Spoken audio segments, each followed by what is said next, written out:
एक देश ने जिसे आर्थिक युद्ध अपराधी कहा, वो अब पीएम मोदी को ज्ञान दे रहा है।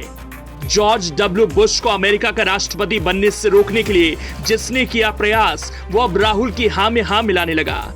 ट्रंप को उसने ठग और आत्ममुग्ध, जबकि पुतिन को तानाशाह शासक कहा था। शशि थरूर ने जिससे कहा था फ्रेंड, वो अब मोदी के खिलाफ हिंडनबर्ग को कर रहा है डिफेंड। जिसने अपनी मां की खुदकुशी में की थी मदद, वो मां के भक्त मोदी पर कर रहा प्रहार। अदानी विवाद में प्रधानमंत्री नरेंद्र मोदी पर विदेशी प्रहार जारी है। हिंडनबर्ग रिपोर्ट के बाद अब अमेरिका का ही एक अरबपति पीएम मोदी के खिलाफ बिगड़े सुर से आलाप मारा है। वो वही है जिसने जॉर्ज डब्ल्यू बुश को अमेरिका का राष्ट्रपति बनने से रोकने के लिए न जाने कितने प्रयास किए। वही अरबपति पीएम मोदी को 2024 की लड़ाई में रोकने के लिए किसी का साथ देने के लिए आया है। एक नई बात कही है जो भारत की संप्रभुता पर हमला है। उस अरबपति को शशि थरूर ने अपना दोस्त कहने में कभी देर नहीं लगाई थी। पीएम मोदी को अपने घेरे में लाने का प्रयास करने वाला वो शख्स अमेरिका का अरबपति है। नाम है उसका जॉर्ज सोरोस।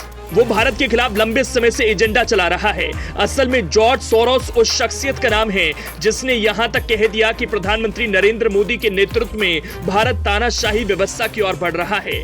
जम्मू कश्मीर से आर्टिकल 370 हटाने और नागरिकता संशोधन कानून का भी खुलकर विरोध किया। उनका हालिया बयान गौतम अडानी की कंपनियों के खिलाफ आई हिंडनबर्ग रिसर्च रिपोर्ट को लेकर आया है, जिसमें वो कह रहा है अडानी का पीएम मोदी के साथ इतना रिश्ता मजबूत है, दोनों एक दूसरे के लिए जरूरी हो गए हैं। जिससे कैबिनेट मंत्री स्मृति ईरानी ने पार्टी की ओर से मोर्चा संभालते हुए जॉर्ज सोरोस पर हमला बोला।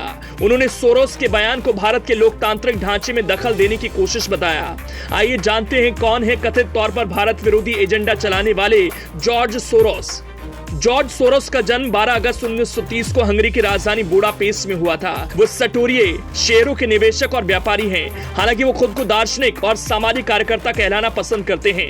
हालांकि उन पर दुनिया के कई देशों की राजनीति और समाज को प्रभावित करने का एजेंडा चलाने का आरोप लगता रहता है। उन पर दुनिया कई देशों में कारोबार और समाज सेवा की आड़ लेकर पैसे के जोर पर वहां की राजनीति में दखल देने के गंभीर आरोप लगते रहते हैं। उन्होंने कई देशों में चुनावों को प्रभावित करने के लिए खुलकर भारी भरकम फंडिंग की। यही कारण है कि यूरोप और अरब के कई देशों में सोरोस की संस्थाओं पर भारी जुर्माना लगाकर पाबंदी लगा दी गई। जॉर्ज सोरोस ने 2004 में जॉर्ज डब्ल्यू बुश को अमेरिका का राष्ट्रपति बनने से रोकने के लिए भारी चंदा दिया था। उन्होंने ओपन सोसाइटी यूनिवर्सिटी नेटवर्क नाम की संस्था की स्थापना की और उस पर $100 अरब खर्च करने का वादा किया। इसे दुनिया की सभी यूनिवर्सिटी के लोगों के लिए स्टडी और रिसर्च का प्लेटफॉर्म बताया जाता है। हालांकि ये कितना समावेशी है, इसका अंदाजा इसी बात से लगाया जा सकता है कि सोरोस ने इसकी स्थापना ये कहते हुए की कि वो दुनिया भर के तानाशाहों से निपटने के लिए इसकी स्थापना कर रहे हैं। सोरोस ने 2020 में यह भी बताया कि उनकी नजर में दुनिया के तानाशाह कौन हैं। उन्होंने स्विट्जरलैंड के दावोस में आयोजित वर्ल्ड इकोनॉमिक फोरम में भारतीय प्रधानमंत्री नरेंद्र मोदी, अमेरिका के तत्कालीन राष्ट्रपति डोनाल्ड ट्रंप, चीनी राष्ट्रपति शी जिनपिंग, रूस के राष्ट्रपति व्लादिमीर पुतिन का नाम गिनाया था। तब कहा था कि ये सभी लोकतंत्र का गला घोंटकर तानाशाही को बढ़ावा दे रहे हैं। प्रधानमंत्री नरेंद्र मोदी को लेकर उन्होंने कहा कि वो भारत को हिंदू राष्ट्र बनाना चाहते हैं। ट्रंप को उन्होंने ठग और आत्ममुग्ध, जबकि पुतिन को तानाशाह शासक कहा था। सोरोस ने कहा था कि जिनपिंग चीन की कम्युनिस्ट पार्टी की परंपरा तोड़कर सत्ता की पूरी कमान अपने हाथों में ले चुके हैं। चलिए अब आपको बताते हैं जॉर्ज सोरोस से कांग्रेस नेता शशि थरूर का रिश्ता कैसा है। कांग्रेस नेता शशि थरूर का एक ट्वीट वायरल हो रहा है जो सालों पुराना है, जिसमें उन्होंने जॉर्ज सोरोस से मिलने की बात का जिक्र किया था। वही जॉर्ज सोरोस जिनका रवैया भारत के लिए हमेशा आलोचनात्मक रहा है।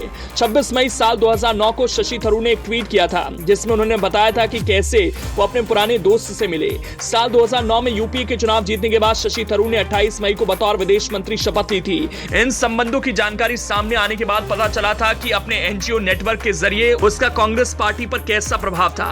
वैसे जॉर्ज सोरोस पर आरोप लगता रहा है कि उन्होंने जिस अकूत दौलत के दम पर दुनिया भर में दखल देते हैं वो भी अनैतिक साधनों से जुटाई है। साल 2002 में फ्रांस की अदालत ने सोरोस को अनैतिक और अनधिकृत व्यापार का दोषी पाया था। इसके लिए फ्रेंच कोर्ट ने सोरोस पर $23 लाख का जुर्माना लगाया था। अमेरिका में भी उन पर बेसबॉल खेलों में पैसे लगाकर अनैतिक तरीके से पैसे बनाने का आरोप लगा। इस तरह इटली की फुटबॉल टीम AS रोमा को लेकर भी सोरोस विवादों में आए। सोरोस ने अपनी मां को आत्महत्या करने में मदद की थी। इस बात का खुलासा उन्होंने ही साल 1994 में किया था।